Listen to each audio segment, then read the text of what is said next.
When we started for our drive, the sun was shining brightly on Munich, and the air was full of the joyousness of early summer. Just as we were about to depart, Herr Delbruck, the maitre d' of the Quatre Saisons Hotel, where I was staying, came down bareheaded to the carriage, and after wishing me a pleasant drive, said to the coachman, still holding his hand on the handle of the carriage door, "Remember, you are back by nightfall. The sky looks bright, but there is a shiver in the north wind that says there may be a sudden storm. But I am sure you will not be late." Here he smiled and added, "For you know what night it is." Johann answered with an empathetic, "Ja, Mynheer," and, touching his hat, drove off quickly. When we had cleared the town, I said, after signaling to him to stop, "Tell me, Johann, what is tonight?" He crossed himself as he answered laconically, "Walpurgis Nacht." Then he took out his watch, a great, old-fashioned German silver thing, as big as a turnip, and looked at it, with his eyebrows gathered together and a little impatient shrug of his shoulders. I realized that this was his way of respectfully protesting against the unnecessary delay, and sank back into the carriage, merely motioning him to proceed. He started off rapidly, as if to make up for lost time. Every now and then the horses seemed to throw up their heads and sniff the air suspiciously.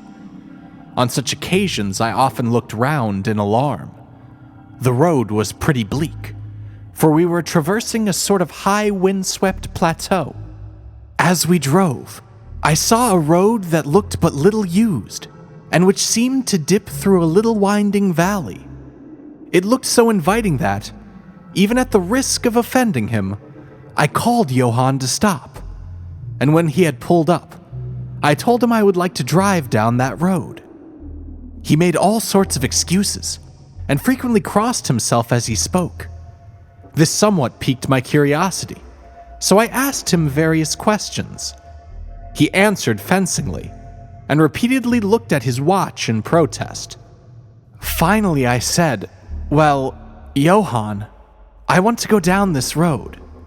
I shall not ask you to come unless you like, but tell me why you do not like to go. That is all I ask." For answer he seemed to throw himself off the box. So quickly did he reach the ground. Then he stretched out his hands appealingly to me and implored me not to go. There was just enough of English mixed with the German for me to understand the drift of his talk. He seemed always just to tell me something, the very idea of which evidently frightened him. But each time he pulled himself up saying, "Walpurgisnacht." I tried to argue with him, but it was difficult to argue with a man when I did not know his language. The advantage certainly rested with him, for although he began to speak in English, of a very crude and broken kind, he always got excited and broke into his native tongue, and every time he did so, he looked at his watch. Then the horses became restless and sniffed the air. At this he grew very pale, and looking around in a frightened way, he suddenly jumped forward, took them by the bridles, and led them on some 20 feet. I followed and asked why he had done this. For an answer he crossed himself, pointed to the spot we had left, and drew his carriage in the direction of the other road, indicating a cross, and said, first in German, then in English, "Buried him what killed themselves." I remembered the old custom of burying suicides at crossroads. Ah, I see. A suicide. How interesting. But for the life of me I could not make out why the horses were frightened. Whilst we were talking, we heard a sort of sound between a yelp and a bark. It was far away, but the horses got very restless, and it took Johann all his time to quiet them. He was pale when he said, "It sounds like a wolf, but yet there are no wolves here now." "No? I said, questioning him. Isn't it long since the wolves were so near the city? Long, he answered. In the spring and summer. But with the snow, the wolves have been here not so long. Whilst he was petting the horses and trying to quiet them, dark clouds drifted rapidly across the sky. The sunshine passed away, and a breath of cold wind seemed to drift over us. It was only a breath, however, and more of a warning than a fact, for the sun came out brightly again. Johann looked under his lifted hand at the horizon and said, "The storm of snow. He comes before a long time."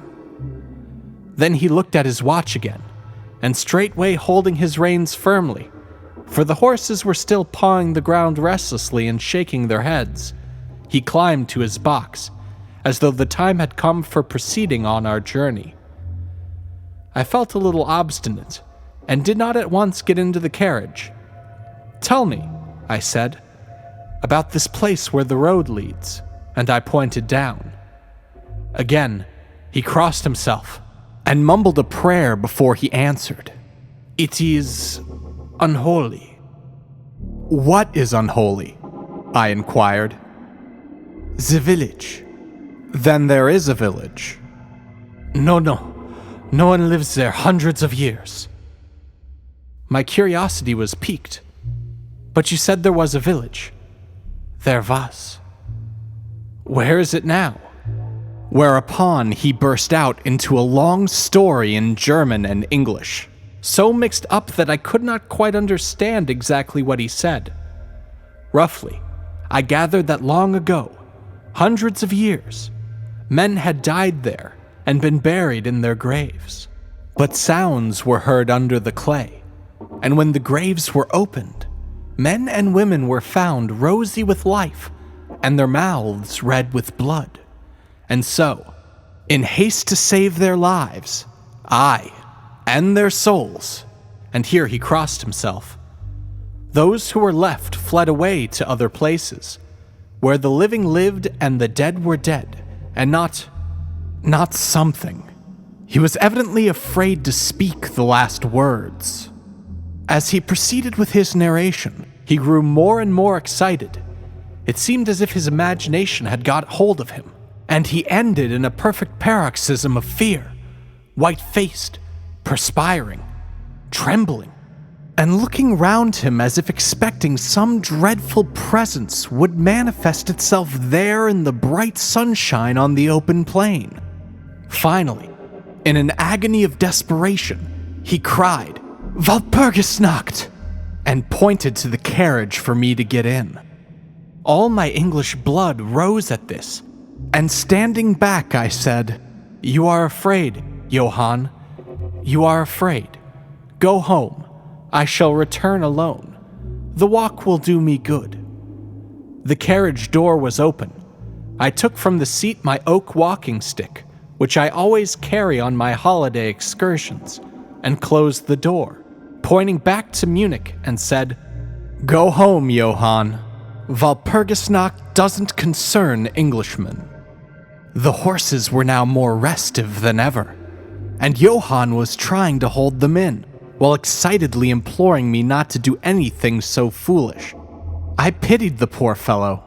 He was so deeply in earnest, but all the same I could not help laughing. His English was quite gone now. In his anxiety, he had forgotten that his only means of making me understand was to talk my language. So he jabbered away in his native German. It began to be a little tedious. After giving the direction, "Home," I turned to go down the crossroad into the valley. With a disparaging gesture, Johann turned his horses toward Munich. I leaned on my stick and looked after him. He went slowly along the road for a while. Then there came over the crest of the hill a man tall and thin. I could see so much in the distance. When he drew near the horses, they began to jump and kick about, then to scream with terror. Johann could not hold them in. They bolted down the road, running away madly. I watched them out of sight, then looked for the stranger, but found that he, too, was gone. With a light heart, I turned down the side road through the deepening valley to which Johann had objected. There was not the slightest reason, that I could see, for his objection, and I dare say I tramped for a couple of hours without thinking of time or distance, and certainly without seeing a person or a horse. So far as the place was concerned, it was desolation itself. But I did not notice this particularly till on turning a bend in the road, I came upon a scattered fringe of wood. Then I recognized that I had been impressed unconsciously by the desolation of the region through which I had passed. I sat down to rest myself and began to look around.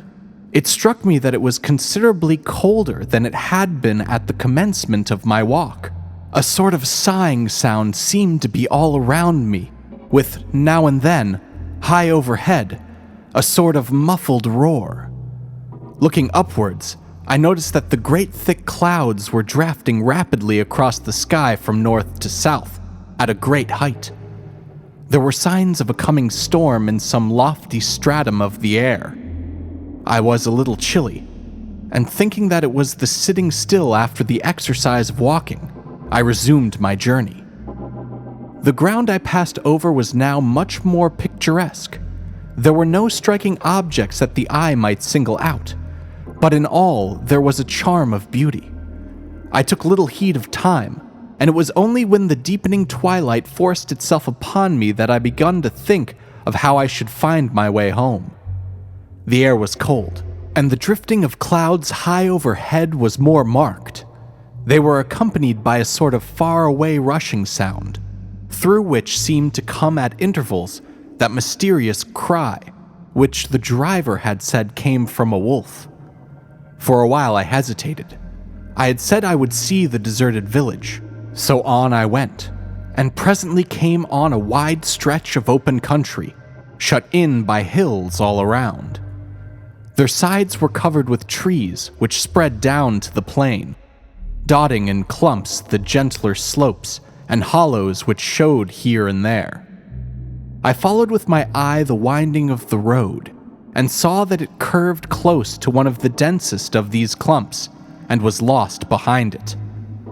As I looked, there came a cold shiver in the air, and the snow began to fall. I thought of the miles and miles of bleak country I had passed, and then hurried on to seek shelter of the wood in front. Darker and darker grew the sky, and faster and heavier fell the snow, till the earth before and around me was a glistening white carpet, the further edge of which was lost in misty vagueness. The road was here but crude, and when on the level its boundaries were not so marked as when it passed through the cuttings. And in a little while, I found that I must have strayed from it, for I missed underfoot the hard surface, and my feet sank deeper in the grass and moss. Then the wind grew stronger, and blew with ever-increasing force, till I was fain to run before it. The air became icy cold, and in spite of my exercise, I began to suffer. The snow was now falling so thickly and whirling around me in such rapid eddies that I could hardly keep my eyes open. Every now and then the heavens were torn asunder by vivid lightning, and in the flashes I could see ahead of me a great mass of trees, chiefly yew and cypress, all heavily coated with snow. I was soon amongst the shelter of the trees, and there in comparative silence I could hear the rush of the wind high overhead. Presently, the blackness of the storm had become merged in the darkness of the night. By and by the storm seemed to be passing away. It now only came in fierce puffs or blasts.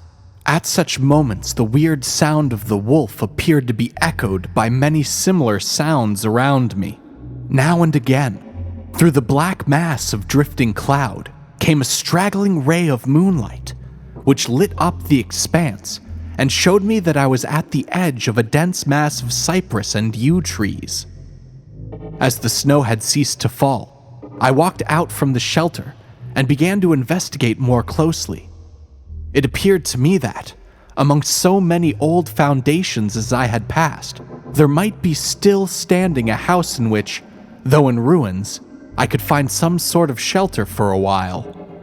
As I skirted the edge of the copse, I found that a low wall encircled it, and following this, I presently found an opening.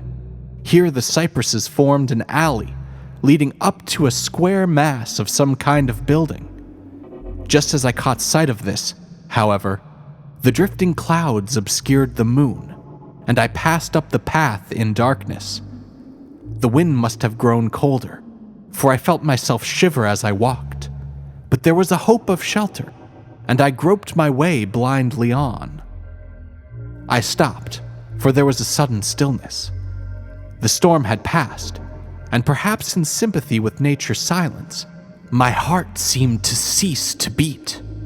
But this was only momentarily, for suddenly, the moonlight broke through the clouds, showing me that I was in a graveyard, and that the square object before me was a great massive tomb of marble, as white as the snow that lay on and all around it.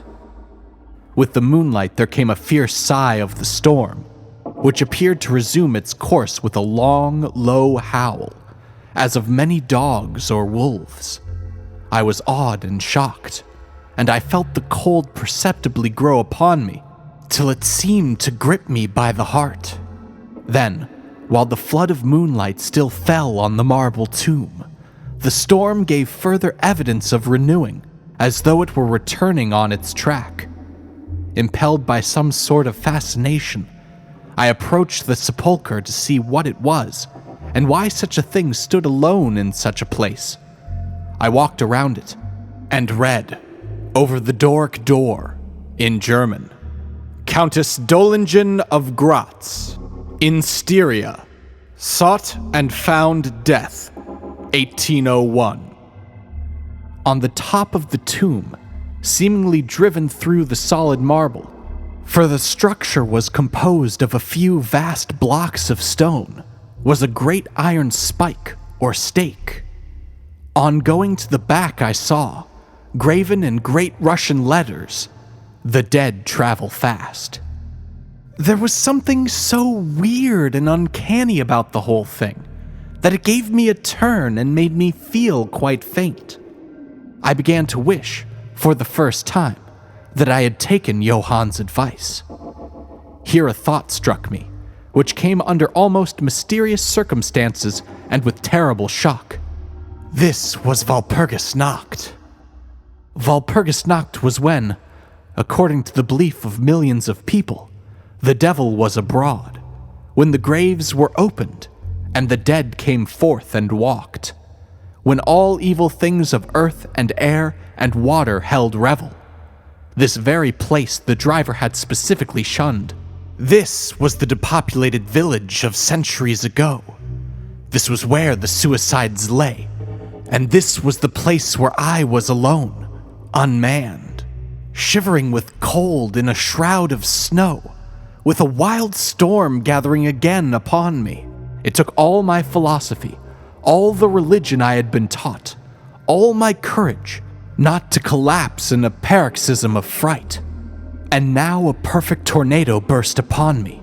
The ground shook as though thousands of horses thundered across it, and this time the storm bore on its icy wings, not snow, but great hailstones which drove with such violence that they might have come from the thongs of Balearic slingers, hailstones that beat down leaf and branch, and made the shelter of the cypresses of no more avail than though their stems were standing corn. At the first I had rushed to the nearest tree, but I was soon fain to leave it and seek the only spot that seemed to afford refuge, the deep Doric doorway of the marble tomb. There, crouching against the massive bronze door, I gained a certain amount of protection from the beating of the hailstones, for now they only drove against me as they ricocheted from the ground and to the side of the marble. As I leaned against the door, it moved slightly and opened inwards. The shelter of even a tomb was welcome in that pitiless tempest, and I was about to enter it when there came a flash of forked lightning that lit up the whole expanse of the heavens. In the instant, as I am a living man, I saw, as my eyes turned into the darkness of the tomb, a beautiful woman with rounded cheeks and red lips, seemingly sleeping on a bier. As the thunder broke overhead, I was grasped as by the hand of a giant and hurled out into the storm. The whole thing was so sudden that, before I could realize the shock, moral as well as physical, I found the hailstones beating me down. At the same time, I had a strange, dominating feeling that I was not alone. I looked towards the tomb. Just then there came another blinding flash, which seemed to strike the iron stake that surmounted the tomb and pour through to the earth, blasting and crumbling the marble as in a burst of flame. The dead woman rose for a moment of agony, while she was lapped in the flame, and her bitter scream of pain was drowned in the thunder crash. The last thing I heard was this mingling of dreadful sound, as again I was seized in the great grasp and dragged away, while the hailstones beat on me, and the air around seemed reverberant with the howling of wolves. The last sight that I remembered was a vague, white, moving mass, as if all the graves around me had sent out the phantoms of their sheeted dead, and that they were closing in on me through the white cloudiness of the driving hail. Gradually there came a sort of vague beginning of consciousness, then a sense of weariness that was dreadful. For a time I remembered nothing, but slowly my senses returned. My feet seemed positively racked with pain, yet I could not move them. They seemed to be numbed. There was an icy feeling at the back of my neck and all down my spine, and my ears, like my feet, were dead yet in torment. But there was in my breast a sense of warmth, which was by comparison delicious. It was as a nightmare, a physical nightmare, if one may use such an expression, for some heavy weight on my chest made it difficult for me to breathe. This period of semi-lethargy seemed to remain a long time, and as it faded away, I must have slept or swooned. Then came a sort of loathing, like the first stage of seasickness, and a wild desire to be free of something, I knew not what. A vast stillness enveloped me, as though all the world were asleep or dead, only broken by the low panting as of someone close to me. I felt a warm rasping at my throat. Then came an animal that was lying on me and now licking my throat. I feared to stir, for some instinct of prudence bade me lie still, but the brute seemed to realize that there was now some change in me, for it raised its head. Through my eyelashes, I saw above me two great flaming eyes of a gigantic wolf. Its sharp white teeth gleamed in the gaping red mouth, and I could feel its hot breath fierce and acrid upon me. For another spell of time I remembered no more. Then I became conscious of a low growl, followed by a yelp, renewed again and again. Then, seemingly very far away, I heard someone shout, "Hollowa! Hollowa!" as of many voices calling in unison. Cautiously I raised my head and looked in the direction whence the sound came, but the cemetery blocked my view. The wolf still continued to yelp in a strange way, and a red glare began to move round the grove of cypresses, as though following the sound. As the voices drew closer, the wolf yelped faster and louder. I feared to make either sound or motion. Nearer came the red glow over the white pall which stretched into the darkness around me. Then all at once, from beyond the trees, there came at a trot a troop of horsemen bearing torches. The wolf rose from my breast and made for the cemetery. I saw one of the horsemen, soldiers by their caps and their long military cloaks, raise his carbine and take aim. A companion knocked up his arm, and I heard the ball whiz over my head. He had evidently taken my body for that of the wolf. Another sighted the animal as it slunk away, and a shot followed. Then, at a gallop, the troop rode forward, some towards me, others following the wolf as it disappeared amongst the snow-clad cypresses. As they drew nearer, I tried to move, but was powerless. Although I could see and hear all that went on around me, 2 or 3 of the soldiers jumped from their horses and knelt beside me. One of them raised my head and placed his hand over my heart. "Good news, comrades," he cried. "His heart still beats." Then some brandy was poured down my throat. It put vigor into me, and I was able to open my eyes fully and look around. Lights and shadows were moving among the trees, and I heard men call to one another. They drew together, uttering frightened exclamations, and the lights flashed as the others came pouring out of the cemetery pell-mell, like men possessed. While the further ones came close to us, those who were around me asked them eagerly, "Well, have you found him?" The reply rang out hurriedly, "No, no, come away quick, quick. This is no place to stay, and on this of all nights." "What was it?" was the question asked in all manner of keys. The answer came variously, and all indefinitely, as though the men were moved by some common impulse to speak, yet were restrained by some common fear from giving their thoughts.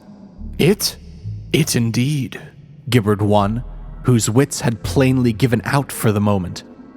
"A wolf, and yet not a wolf," another put in shudderingly. "No use trying for him without the sacred bullet," a third remarked in a more ordinary manner. "Serves us right for coming out on this night. Truly we have earned our 1,000 marks," were the words of a fourth. "There was blood on the marble," another said after a pause. "The lightning never brought that there. And as for him, is he safe? Look at his throat. See, comrades, the wolf has been lying on him and keeping his blood warm." The officer looked at my throat and replied, "He is all right. The skin is not pierced. What does it all mean? We should never have found him, but for the yelping of the wolf." "What became of it?" asked the man who was holding up my head and who seemed the least panic-stricken of the party, for his hands were steady and without tremor. On his sleeve was the chevron of a petty officer. "It went home," answered the man, whose long face was pallid, and who actually shook with terror as he glanced around him fearfully. "There are graves enough in which it may lie. Come, comrades, come quickly. Let us leave this cursed spot." The officer raised me to a sitting posture, as he uttered a word of command. Then several men placed me upon a horse. He sprang to the saddle behind me, took me in his arms, gave the word to advance, and, turning our faces away from the cypresses, we rode away in swift military order. As yet my tongue refused its office, and I was perforce silent. I must have fallen asleep, for the next thing I remembered was finding myself standing up, supported by a soldier on each side of me. It was almost broad daylight, and to the north a red streak of sunlight was reflected like a path of blood over the waste of snow. The officer was telling the men to say nothing of what they had seen, except that they had found an English stranger, guarded by a large dog. "Dog! That was no dog," cut in the man who had exhibited such fear. "I think I know a wolf when I see one." The young officer answered calmly, "I said a dog." "Dog," reiterated the other ironically. It was evident that his courage was rising with the sun. And pointing at me, he said, "Look at his throat. Is that the work of a dog, master?"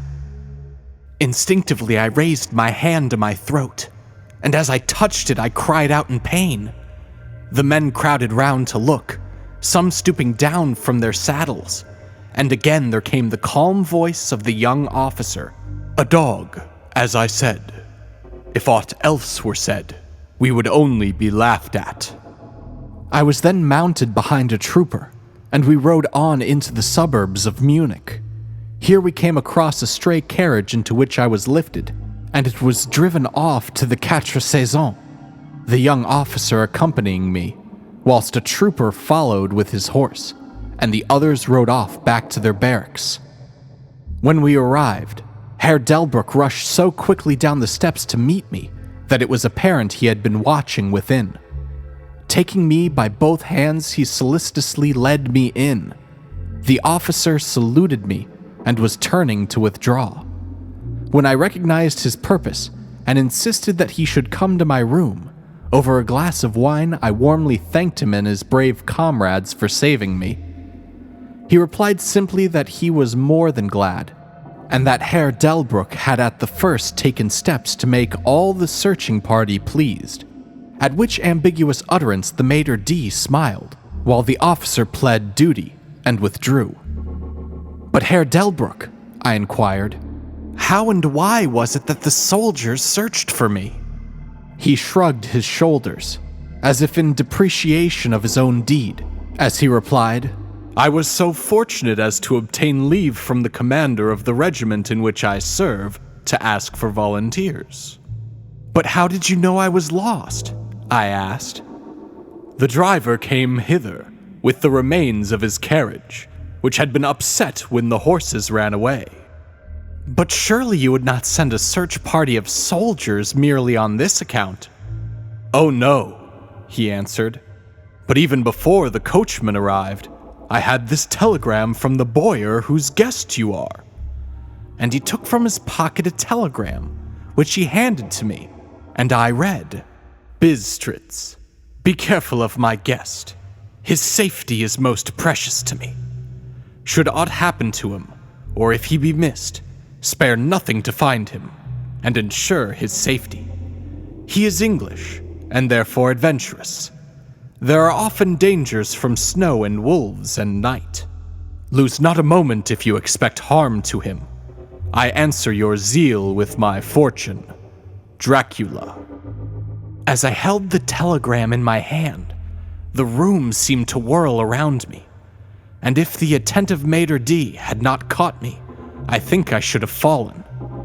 There was something so strange in all this, something so weird and impossible to imagine, that there grew on me a sense of my being, in some way, the sport of opposite forces, the mere vague idea of which seemed in a way to paralyze me. I was certainly under some form of mysterious protection. From a distant country had come, in the very nick of time, a message that took me out of the danger of the snow sleep and the jaws of the wolf.